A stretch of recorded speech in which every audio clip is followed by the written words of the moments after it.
pana baba akauya kumba akauya kuti ndauya kubvisa mwana chirurimbo wangu mwana ndatobva kucheka mamanje ndikati nguva dzacho dzichakanyanya kuma5 kunoku zvikanzi ndatouya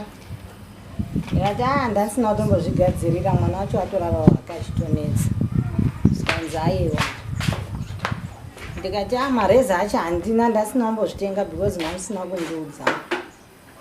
zvikanzi reza nditori nerangu kudhara saka ndandichakatorara wabva ndati saka tora henyu mwana wacho asi vanga vari 2 varumai endru muchena nomwe unonzi manjokoto saka umwe wacho uya wanga wakamubata echimuti ngashame mwana panga kunyanya kuchema stereki ndakabuda panze ndakasvika baba aya endru muchena wakabata mwana uya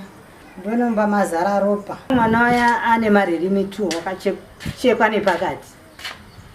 akati kupisa kupisa asi mhinduro dzakandipa amuchena awo akagarapa dzakandirwadza wakandidaira kuti ndati ndipe henyu nditsvagire hangu mari ndorapisa mwana wangu asi muchena akandidaira kuti enda kuchimbadzo kwabva ndati handei kwadhokuta Muhlanga ndokwandaimboenda ndichine nhumbu ndichienda kuchi ndichienda usikani mwana uya kwakutorwa kwakaendeswa kutheatre wabva achindosoma. After 3 days ndadzoka kureview masicha emwana epafront 6 anga abva ndakambotaura nomwe wacho manager kwadhokuta Muhlanga kwacho tikaona mari yereview unofanira kuuyawo kamwe kamari kokuti uhafure